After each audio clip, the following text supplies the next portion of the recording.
किसी आलिम को मौलाना कहना सही है या नहीं, जबकि मौलाना अल्लाह ताला का नाम के अंदर झाड़ियाँ और घास फूस को साफ करने के लिए आग जला सकते हैं या नहीं जला सकते? क्या फरमाते हैं उलमाए दीन शरह दीन सिलसिले में कि बाज़ लोग कुर्सी के ऊपर बैठकर नमाज पढ़ते हैं। कुरान और हदीस से मुतल्लल जवाब, कुर्सी के ऊपर बैठकर नमाज हो। महीने में सहरी के लिए माइक पर उठाना कैसा है? कुछ लोग औरत की कमाई पर गुजर बसर करते हैं। मसलन किसी की बीवी आलिमा है, किसी की बीवी नर्स है, कोई आंगनवाड़ी में नौकरी करती है और उसका शौहर तंदुरुस्त है, तो क्या वो मर्द तंदुरुस्त रहने के बावजूद उन औरतों की कमाई को खा सकता है? लोग सौमो सलाद का पाबंद नहीं, सुन्नत के पैरोकार नहीं, दाढ़ी भी नहीं रखते और ना ही कुरान और हदीस जानते हैं। ऐसे लोगों को सदर, सेक्रेटरी, खादिम बना सकते हैं।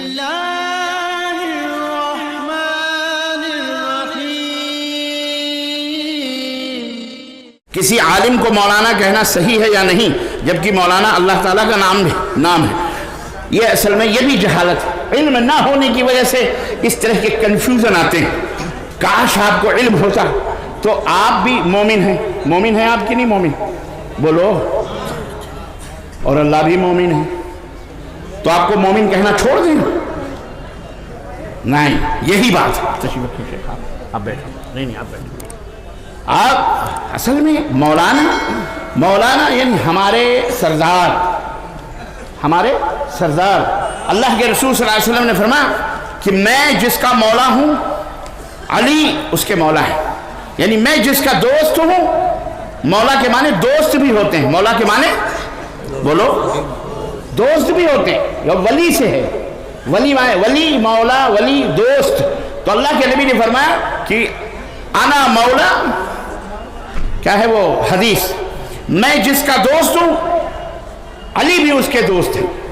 तो मौला मैं जिसका दोस्त हूं, मौला अना मैं जिसका दोस्त हूं, तो दोस्त मौलाना हमारे दोस्त। तो कोई हर्ज नहीं है किसी साहब इल्म को, जिसने कुरान और हदीस का इल्म हासिल किया हो, उसको मौलाना कहना, यानी हमारे दोस्त या हमारे सरदार। इसमें कोई कबाहत और कोई हर्ज की बात नहीं। कब्रिस्तान के अंदर झाड़ियाँ और घास फूस को साफ करने के लिए आग जला सकते हैं या नहीं जला सकते? नहीं जला सकते, बल्कि उसे इंतहाई हिकमत के साथ उसको साफ सफाई कर लें, यही उसका तरीका है। जलाना उलाना नहीं चाहिए वहाँ आग होकर। क्या फरमाते हैं उलमाए दीन शरह दीन सिलसिले में कि बाज़ लोग कुर्सी के ऊपर बैठकर नमाज पढ़ते हैं। कुरान और हदीस से मुतल्लल जवाब, कुर्सी के ऊपर बैठकर नमाज होगी या नहीं? देखो, कुरान और सुन्नत के अंदर हर चीज़, तो आप ये कहोगे कि कुर्सी का लफ्ज़ हो, फलां का लफ्ज़ हो, ऐसा तो नहीं मिलेगा, क्योंकि ये चीज़ बहुत ख़ास हो जाती है। अमा कुर्सी ही क्या, आप तख्त के ऊपर भी बैठ के नमाज पढ़ सकते हैं, चारपाई पे भी नमाज पढ़ सकते हैं, आप ज़मीन के ऊपर भी बैठ के नमाज पढ़ सकते हैं, क्योंकि हमारे नबी ने फरमाया है कि नमाज बहरहाल नमाज है, तुम अगर खड़े होके नहीं पढ़ सकते तो बैठ के पढ़ो। अब बैठ के पढ़ो, वो बैठना चाहे चारपाई पे हो, चाहे तख्त के ऊपर हो, चाहे कुर्सी के ऊपर हो, चाहे सोफे के ऊपर हो, चाहे ज़मीन के ऊपर हो। अगर ज़मीन पर बैठ के सुकून मिलता है तो ज़मीन पे बैठ लो, अगर ज़मीन पे बैठ नहीं पाते तो चारपाई पे बैठ लो, उस पे नहीं तो कुर्सी के ऊपर बैठ के। अलमुहिम जितने अरकान सही तरह से आप अदा कर सकते हैं उतना अदा कीजिए, बाकी बैठ करके या सो करके या लेट करके अदा कीजिए। मिसाल के तौर पर मैंने कहा ना, जितने अरकान, जैसे ये कुर्सी है, शेख मोहतरम कुर्सी पे बैठे हुए हैं, आप नमाज के लिए खड़े हो सकते हैं, लेकिन आपके लिए रुकू नहीं कर सकते, क्योंकि कमर के अंदर, मिसाल के तौर पे अल्लाह ना करे कोई तकलीफ है, तो ये हुक्म है कि आप खड़े होकर के जितना खड़े हैं नमाज पढ़ें। जब रुकू करना हो तो आप फिर कुर्सी के ऊपर बैठ जाएं और बैठ करके रुकू और सजदा कर लें। लेकिन अगर आप रुकू भी कर सकते हैं, सजदा नहीं कर सकते, तो भी कुर्सी रहेगी। अलबत्ता यह है कि आप खड़े होकर के एक रुकू अदा करेंगे, फिर रुकू भी आप कुर्सी पे बैठ के नहीं करेंगे, बल्कि आमतौर पे करेंगे। लेकिन सजदा चूंकि आप नहीं कर सकते तो कुर्सी पे ही बैठ करके सजदा करें, यह है, समझे? तो जायज़ है, इसमें कोई कबाहत और हर्ज नहीं है। रोज़े के महीने में सहरी के लिए माइक पर उठाना कैसा है? ये बददियानती है, ये भी जहालत है और हिमाकत है, और मौलवियों को चाहिए, मौज़िनों को चाहिए, और मुतवल्लियों को ख़ास तौर से, क्योंकि मौलवी मौज़िन क्या करेगा बेचारा, अगर मुतवल्ली हजरात टाइट हो जाएं और कहते खबरदार अजान के अलावा अगर तुमने माइक खोला तो फिर वो तुम्हारा आखिरी वेतन होगा, आखिरी दिन होगा, तनख्वाह भी नहीं मिलेगी, तुमको निकाल भी देंगे। हरगिज़ हरगिज़ तमाशा ना करो इस्लाम का, इस्लाम का मजाक ना उड़ाओ, ना इस्लाम को रुसवा और जलील करो। मुसलमानों, अपनी मस्जिदों से लाउड स्पीकर का इस्तेमाल ये नहीं कि मेरी माँ और बहनों सहरी खाने में 2 मिनट 3 सेकंड बाकी हैं, मेरी बहनों 2 घंटे बाकी हैं, उठो सहरी कर लो, फिर नात, फिर हम्द, और फिर तिलावत, और फिर तकरीर, और फिर तकरीर, ये सब तमाम की तमाम सब चीज़ें अजियत और नुकसान पहुंचाने वाली इस्लाम और मुसलमानों को हैं, जिसका शरीयत से कोई ताल्लुक नहीं है। आप ये ना कहो कुरान पढ़ने से मना कर रहे हैं, हम कुरान पढ़ने से नहीं मना कर रहे हैं, लेकिन बेवक्त की रागनी अच्छी नहीं होती। जब जिसका वक्त है वो वक्त पे अदा किया करो। नमाज पढ़ना अच्छी बात है, लेकिन ये नहीं कि जोहर की नमाज आप इशा में पढ़ो और इशा की नमाज आप जोहर में पढ़ो, उल्टी हरकतें ना किया करो। समझे बात कि नहीं समझे? इसलिए मना किया जाए तमाम मुतवल्ली हजरात से। मस्जिदों के माइक सिर्फ अजान के लिए खुलेंगे जब अजान सहरी की अजान खत्म होगी, यानी जब सहरी खत्म हो जाए अजान हो जाए। ये नहीं कि अब बस सहरी का टाइम खत्म हो गया, अब सहरी खाना बंद कर दो, तुमने तो किसी का ठेका लिया हुआ है, ये गलत बात है।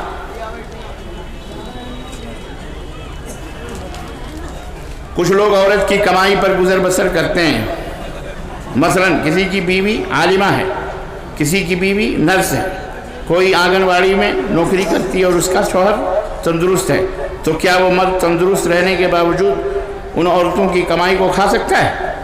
किस्मत की बात है। आपके मुकद्दर में जूतियाँ चटखाना लिखा है, मेहनत करना लिखा है। वो भी खुश नसीब है, उसकी बीवी आलिमा है, कमा के लाती है, खिलाती है अपने शौहर को। आपके पेट में क्यों मिर्चियाँ टूट रही हैं? आपको क्यों तकलीफ है?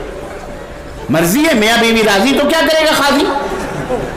हम क्यों जाएंगे उसमें मसला बयान करें दोनों के प्यार में? हम खामखा जो है मियाँ बीवी कमा, अब वो मियाँ बीवी की अंडरस्टैंडिंग है, जानम तुम सो कोई बात नहीं, मैं पढ़ा रही हूँ ना, मैं ला के कमा के तुम्हें खिलाऊंगी भी, पाँव भी दबाऊंगी। ऐसा खुश नसीब शौहर मुबारक हो और ऐसी प्यारी बीवी मुबारक हो, हम सबको मुबारक हो। जज़ाकल्लाह खैर, कोई हर्ज नहीं है, कोई हर्ज नहीं। लोग सोमो सलात का पाबंद नहीं, सुन्नत के पैरोकार नहीं, दाढ़ी भी नहीं रखते और ना ही कुरान और हदीस जानते हैं। ऐसे लोगों को सदर, सेक्रेटरी, खादिम बना सकते हैं या नहीं?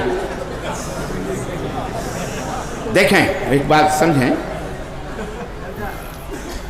हम सब गुनाहों से पाक नहीं हैं, हम सब गुनाहों में हैं।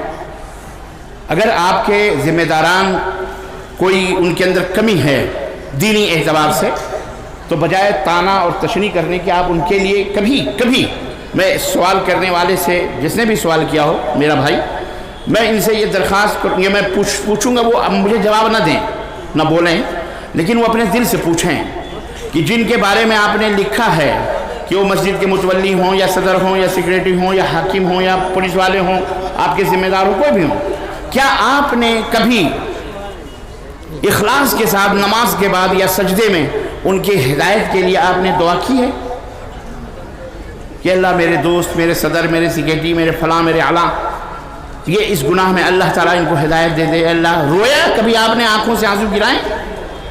नहीं। ये ताने देना ये गलत बात है। अलबत्ता उनके लिए हिदायत की दुआ करें कि अल्लाह उन्हें हिदायत दे, लेकिन इदारे चला रहे हैं, मस्जिदें चला रहे हैं, दाढ़ी न रखने की वजह से ऐसा नहीं है कि आप उन्हें बड़ा न समझें, आप उन्हें सदर न बनाएं और किसी ऐसे बेवकूफ़ को लाएं जो दाढ़ी रखा हो लेकिन उसे पता ही ना हो कि जो है सीता मर्द थी कि औरत, या सीता मर्द थी कि औरत, तो क्या फायदा? समझ रहे? औरत कब्रिस्तान में जाकर मैयत को देख सकती है या नहीं? यार, कब्रिस्तान में तो मैयतें दफन होती हैं, वहां कहां से जाके देखेगी? वो कब्र खोद के देखी हैं? कहाँ?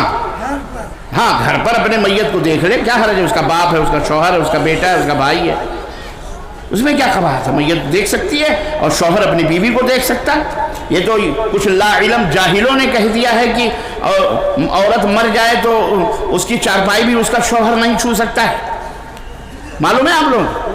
बेचारे शौहर को वहीं से अलग कर देते, नहीं, अब ये तेरी बीवी नहीं रही, اب اس کی چارپائی کے قریب بھی مت آنا، چھونا بھی نہیں، دیکھنا بھی نہیں۔ میں نے کہا اچھا، اور جو لوگ جنازہ اٹھا کر کے چارپائی قبرستان تک لے جاتے ہیں سینکڑوں کندھے بدل بدل کر کے، وہ کون ہے؟ یہ تو بیچارہ حقیقی شوہر ہے، اور جو کندھے بدل بدل کے لے جاتے ہیں مرنے کے بعد وہ سب کون ہو گئے اس کے؟ یہ سب حماقت والی بات ہے۔ میت کو گھر میں، ارے یار آپ لوگ بہت شور کر رہے ہو، آپ ہی لوگ بول لو، آپ ہی لوگ شور کر لو تو ٹھیک ہے، میں بیان ختم کر دے رہا ہوں، خلاص مولانا۔ اور سب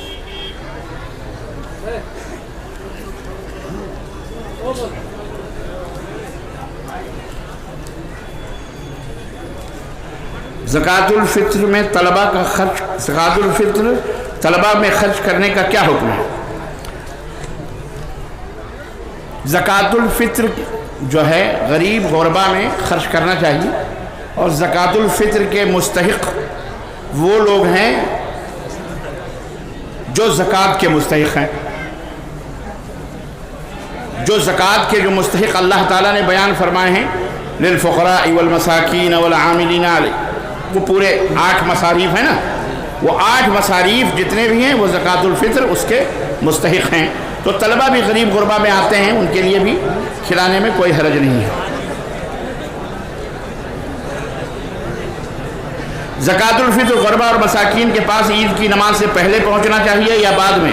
جبکہ ہمارے ہاں زکوٰۃ الفطر عید کی نماز کے بعد غربا میں نہیں، نماز سے پہلے ہی غربا اور مساکین میں اسے پہنچا دینا چاہیے، تقسیم کر دینا چاہیے۔ وصلی اللہ علی نبینا محمد وعلی آلہ وصحبہ اجمعین، والسلام علیکم ورحمۃ اللہ وبرکاتہ۔